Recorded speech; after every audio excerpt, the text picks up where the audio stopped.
नमस्कार, मैं हूं सत्यपाल और आप देख रहे हैं CWB हिंदी न्यूज। शक संवत 1944 विक्रम संवत 2079 आज फाल्गुन मास के शुक्ल पक्ष की पूर्णिमा तिथि और दिन मंगलवार है। तदनुसार अंग्रेजी तारीख 7 मार्च सन 2023। आइए सबसे पहले एक नजर डाल लेते हैं दिन भर की सुर्खियों पर। हरियाणा मौसम अपडेट। हरियाणा में दिखाई देगा गर्मी का कहर। कृषि विभाग ने किसानों को दी सलाह।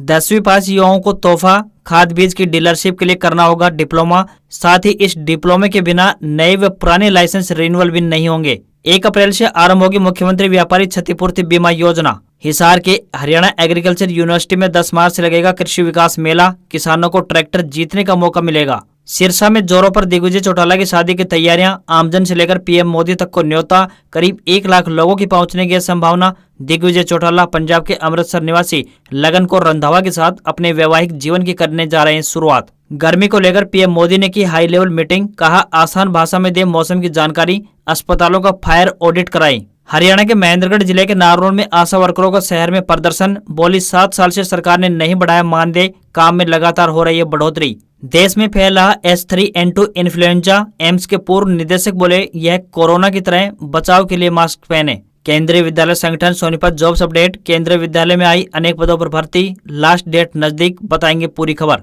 हरियाणा रोडवेज में जल्द लागू होगी ई टिकटिंग प्रणाली। देना होगा राउंड फिगर में किराया। और अब खबरें विस्तार से। 120 सालों के बाद पहली बार होगा 2 दिन होलिका दहन। 120 सालों के बाद पहली बार ऐसा हो रहा है कि जब भारत में होलिका दहन 2 दिन होगा। बता दें कि प्रदोष व्यापिनी फाल्गुन पूर्णिमा में होलिका दहन किया जाता है। अब की बार पूर्णिमा 6 मार्च को शुरू होकर 7 मार्च तक रहने वाली है। इसी वजह से अब की बार भारत में 2 दिन होलिका दहन किया जाएगा। भारत में 6 मार्च को जहाँ सूर्यास्त 6:09 के बाद होगा, वहाँ होलिका दहन 6 मार्च को होगा। जबकि जहाँ पर सूर्यास्त 6:09 से पहले होगा, वहाँ होलिका दहन 7 मार्च को किया जाएगा। बता दें कि भारत सरकार का राष्ट्रीय पंचांग भी इस बात की पुष्टि कर रहा है। प्रसिद्ध ज्योतिषी व श्री श्याम मंदिर फतेहाबाद के पुजारी श्रीनिवास शास्त्री के अनुसार प्रदोष व्यापिनी फाल्गुनी पूर्णिमा में होलिका दहन किया जाता है। दिल्ली, दक्षिणी हरियाणा, पंजाब, गुजरात, जम्मू कश्मीर, हिमाचल प्रदेश, महाराष्ट्र, उत्तरी पश्चिमी मध्य प्रदेश, आंध्र प्रदेश, कर्नाटक, तमिलनाडु, केरल सहित ये वे स्थान है जहाँ पर सूर्यास्त 6:09 के बाद होगा, जिस वजह से यहाँ पर 6 मार्च को होलिका दहन का पर्व मनाया गया है। वहीं दूसरी तरफ पूर्वी उत्तर प्रदेश, पूर्वी मध्य प्रदेश, उत्तर हरियाणा, उत्तर पूर्वी छत्तीसगढ़, बिहार, उड़ीसा में सूर्यास्त 6:09 से पहले हो रहा है, जिस वजह से यहाँ पर 7 मार्च को होलिका दहन का पर्व मनाया जाएगा।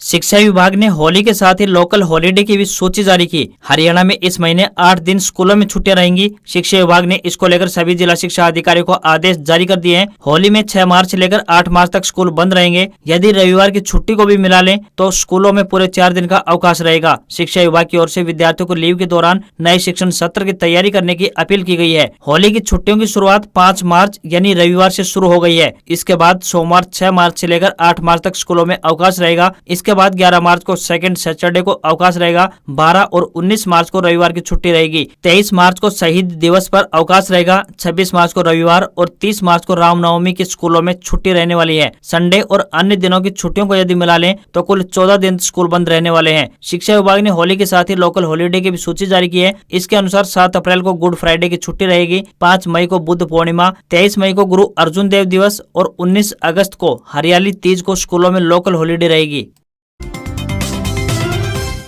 हरियाणा के सीएम चेयरपर्सन प्रतिनिधियों को देकर भड़के, मीटिंग से निकाला बाहर। हरियाणा के जिला परिषद चेयरमैनों की चंडीगढ़ में हुई अहम बैठक में सीएम महिला चेयरमैनों के पतियों को देखकर नाराज हो गए। उन्होंने उन्हें मीटिंग से बाहर कर दिया। बाद में महिला चेयरमैन से पूछा कि क्या आप चाहते हैं कि आपके प्रतिनिधि बैठक में शामिल हो। इस पर चेयरमैन मना करती हुई वे खुद मीटिंग में शामिल हुई। इस मीटिंग में पंचायत मंत्री देवेंद्र बबली भी मौजूद रहे। आपको यहाँ पर बताते चलें कि इस बार जिला परिषद चुनाव में हरियाणा सरकार ने महिलाओं को 50% का आरक्षण दिया था। दरअसल इस बैठक में मुख्यमंत्री के समक्ष जिला परिषद चेयरपर्सन के प्रतिनिधि भी पहुंचे थे, लेकिन मुख्यमंत्री ने बैठक शुरू होते ही जिला परिषद चेयरमैन को ही बैठक में बैठने की हिदायत दी। उनके स्थान पर आए प्रतिनिधियों यानी चेयरमैन के पति को बैठक से बाहर का रास्ता दिखा दिया गया। जिला परिषद चेयरमैन ने बैठक के दौरान ई टेंडरिंग की तारीफ की। इस दौरान नवनियुक्त जिला परिषद चेयरमैनों ने मुख्यमंत्री से सरपंचों की पावर 5 लाख रुपए तक करने का भी सुझाव दिया। हालांकि मुख्यमंत्री ने अभी इसको लेकर कोई फैसला नहीं किया है। आपको बताते चलें कि हरियाणा सरकार ने गाँव में 2 लाख रुपए से अधिक के काम ई टेंडरिंग से किए जाने का फैसला किया है, जिसका सरपंच विरोध कर रहे हैं और 20 लाख रुपए तक के काम सरपंचों को दिए जाने की मांग कर रहे हैं। हरियाणा के पंचायत मंत्री देवेंद्र बबली को लेकर सोमवार को एक नया विवाद खड़ा हो गया। उन पर आरोप लगा है कि टोहाना नगर परिषद के अभियंता यानी एमई रमनदीप को आवास पर बुलाकर उनकी कुर्सी को लात मारी और जाति सूचक गालियां दी। इससे जुड़ा एक पत्र सोशल मीडिया में वायरल हो गया है। अभियंता ने विभाग के उच्च अधिकारियों से टोहाना से तबादले की मांग की है। डीएमसी अजय चोपड़ा ने इस बात की पुष्टि की है कि एमई रमनदीप ने तबादले के लिए एक पत्र लिखा है, उन्होंने आगे विभाग को भेज दिया है। वायरल पत्र में रमनदीप सिंह ने कहा है कि 3 मार्च को रात 9:15 बजे उन्हें मंत्री का फोन आया। उन्हें हाल फिलहाल में खोले गए टेंडर मधुर मिलन समारोह के दौरान प्राप्त मांग पत्रों पर तैयार एस्टीमेट और विकास कार्यों की रिपोर्ट लेकर अगले दिन अपने निवास स्थान बिढ़ई खेड़ा में तलब किया था। वे 4 मार्च की सुबह विकास कार्यों की रिपोर्ट सहित टोहाना नगर परिषद में कार्यरत जेई मनोज कुमार व सुमित के साथ मंत्री आवास पर पहुंच गया, जहां मंत्री से विकास कार्यों पर वार्ता हुई। आरोप है कि वहां बैठे एक शख्स द्वारा उनके ऊपर रिश्वत मांगने व नाजायज तंग करने के आरोप लगाते हुए मंत्री को भड़का दिया। आरोप है कि इसके बाद मंत्री ने उस कुर्सी को लात मारी जिस पर वह बैठे हुए थे। उन्होंने मंत्री पर अभद्रता से पेश आने और जाति सूचक गालियां भी देने का आरोप लगाए हैं। उन्होंने कहा कि मंत्री द्वारा उनसे हाथापाई तक करने की कोशिश की गई, लेकिन वहां मौजूद अन्य लोगों ने बीच बचाव किया। वहीं मंत्री देवेंद्र बबली ने कहा है कि ईमानदार होना पाप हो गया है। नगर परिषद कमेटी में बुरा हाल था, अब उस पर लगाम लगाई जा रही है। ठेकेदार के साथ मिलकर लोगों को परेशान किया जा रहा था, दूसरों को काम नहीं करने दिया जा रहा था। इस तरह का सिंडिकेट थे। उन्होंने कहा कि तनख्वाह लेते हैं तो जनता के काम करने पड़ेंगे।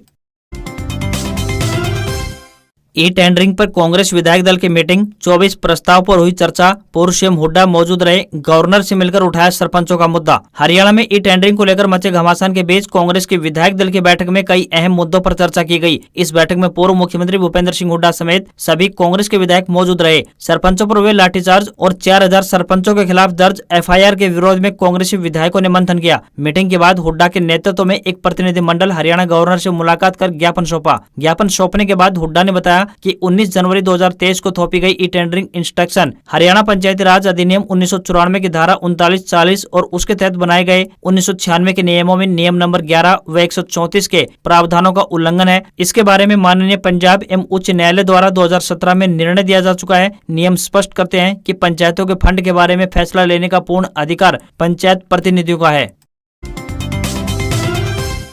हरियाणा कृषि उद्योग निगम के चेयरमैन बने मुल्तानी, जेजेपी कोटे से मिली सरकार में जिम्मेदारी, पदभार ग्रहण कर बोले किसानों का करेंगे कल्याण। जननायक जनता पार्टी यानी जेजेपी नेता कुलदीप सिंह मुल्तानी ने हरियाणा कृषि उद्योग निगम के चेयरमैन का पदभार ग्रहण कर लिया है। जेजेपी प्रदेश अध्यक्ष सरदार निशान सिंह, राज्य मंत्री अनूप धानक, वरिष्ठ नेता एवं चेयरमैन राजेंद्र लितानी, विधायक एवं चेयरमैन रामकरण काला ने उन्हें पदभार ग्रहण कराया। मुल्तानी जसपा के वरिष्ठ प्रदेश उपाध्यक्ष की भी जिम्मेदारी देख रहे हैं। हरियाणा कृषि उद्योग निगम के नवनियुक्त चेयरमैन कुलदीप सिंह मुल्तानी ने हरियाणा सरकार को विश्वास दिलाया कि उन्हें जो दायित्व दिया गया है वे उसे पूरी निष्ठा पूर्वक पूरा करेंगे। उन्होंने साथ ही कहा कि निगम से जुड़ी हुई सभी योजनाओं से लाभार्थियों को लाभान्वित किया जाएगा। मुल्तानी ने कहा कि किसानों और छोटे उद्यमियों के कल्याण के लिए वे काम करेंगे। जेजेपी के संस्थापक सदस्यों में से एक कुलदीप मुल्तानी कुरुक्षेत्र से पार्टी के जिला अध्यक्ष भी रह चुके हैं।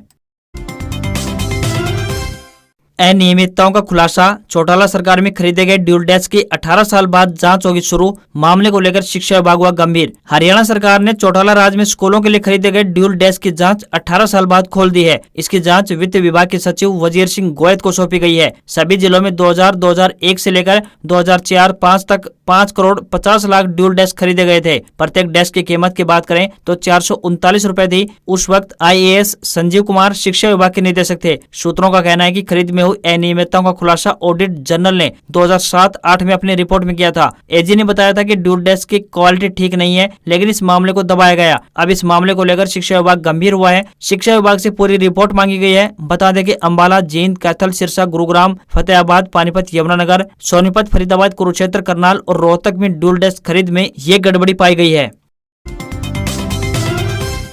जींद में सरपंचों ने शुरू किया कर्मिक अनशन, कंडेला और माजरा खाप ने भी दिया आंदोलन को समर्थन। ई टेंडरिंग को लेकर रोष। हरियाणा के जींद में मांगों को लेकर धरना दे रहे सरपंचों ने सोमवार से सांकेतिक भूख हड़ताल शुरू कर दी है। इसमें ब्लॉक समिति सदस्य भी सरपंचों के साथ अनशन पर बैठ गए हैं। वहीं कंडेला खाप और माजरा खाप ने भी सरपंचों का समर्थन किया है। साथ ही कहा है कि 9 मार्च को सीएम ने सरपंचों की मांगों को यदि पूरा नहीं किया तो 11 मार्च को सीएम आवास का घेराव किया जाएगा। अब सरपंच पीछे हटने वाले नहीं है जब तक ई टेंडरिंग का फैसला वापस नहीं हो जाता और राइट टू रिकॉल रद्द नहीं किया जाता। सरपंचों का मानदेय नहीं बढ़ाया जाता तब तक सरपंच अपना अनशन समाप्त नहीं करेंगे। वहीं प्रीति मनोहरपुर ने कहा है कि सरपंचों का मानदेय 20,000 रुपए किया जाए और 25 लाख रुपए तक के कार्य की पावर सरपंचों को मैनुअली दी जाए।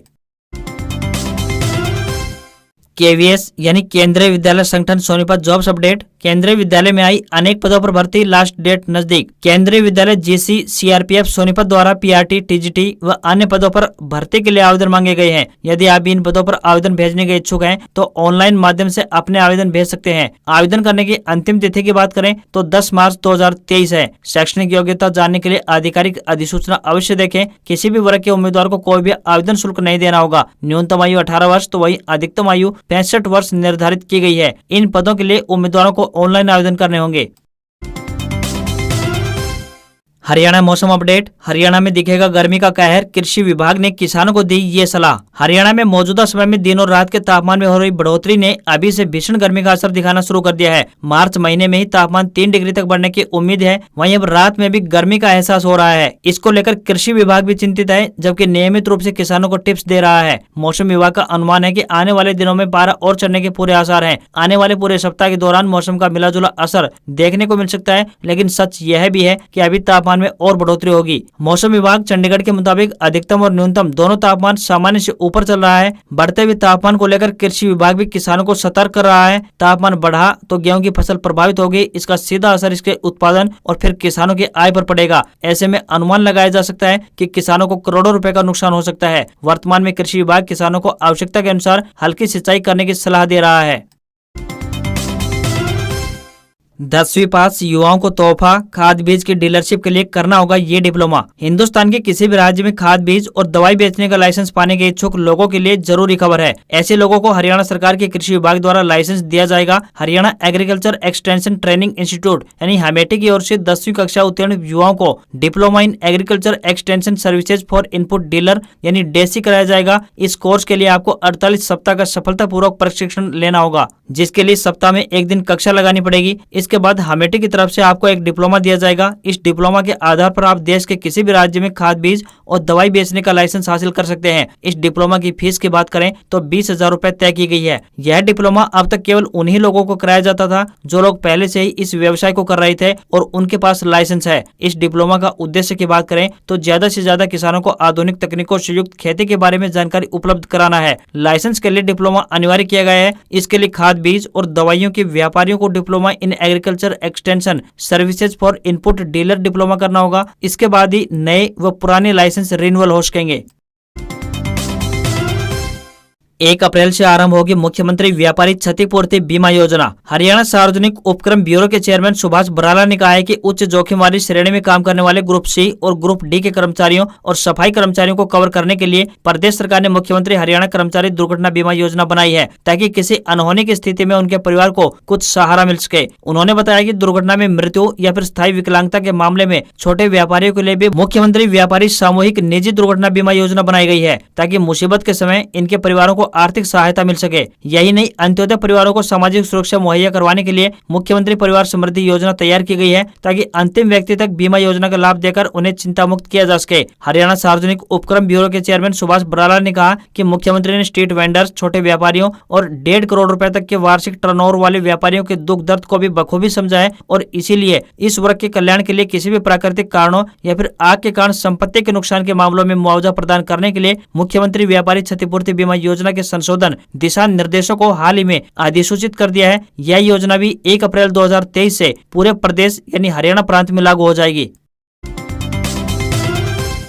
हिसार के HAU यानी हरियाणा एग्रीकल्चर यूनिवर्सिटी में 10 मार्च से लगेगा कृषि विकास मेला। किसानों को ट्रैक्टर जीतने का मिलेगा मौका। चौधरी चरण सिंह हरियाणा कृषि विश्वविद्यालय हिसार में हरियाणा कृषि विकास मेला 2023 का आयोजन 10 मार्च से किया जाएगा। यह मेला 12 मार्च तक चलेगा। इस बारे में जानकारी देते हुए कृषि एवं किसान कल्याण विभाग के एक प्रवक्ता ने बताया कि राज्य के प्रगतिशील किसानों को नई कृषि तकनीकों से अवगत करवाने के लिए इस मेले का आयोजन किया जा रहा है। मेले में कृषि एवं औद्योगिक प्रदर्शनी लगाई जाएगी और किसानों के मध्य फसल प्रतियोगिता का आयोजन करवाया जाएगा। इसी प्रकार रबी फसलों की नई किस्मों का प्रदर्शन किया जाएगा और मिट्टी और पानी के नमूनों की सामान्य शुल्क पर जांच की जाएगी और खरीफ फसलों व सब्जियों के प्रमाणित बीजों की जानकारी भी दी जाएगी, साथ ही बिक्री की जाएगी। प्रवक्ता के अनुसार इस कृषि विकास मेले में जहां हरियाणवी सांस्कृतिक कार्यक्रम होंगे, वहीं लकी ड्रा के माध्यम से प्रतिदिन एक छोटा ट्रैक्टर, सुपर सीडर और पावर वीडर मशीन तथा 12 मार्च को किसानों को बड़ा ट्रैक्टर जीतने का मौका मिलेगा। उन्होंने आगे बताया कि इस विषय में और अधिक जानकारी टोल फ्री नंबर 1800-180-2117 यानी 1800-180-2117 पर फोन करके ली जा सकती है।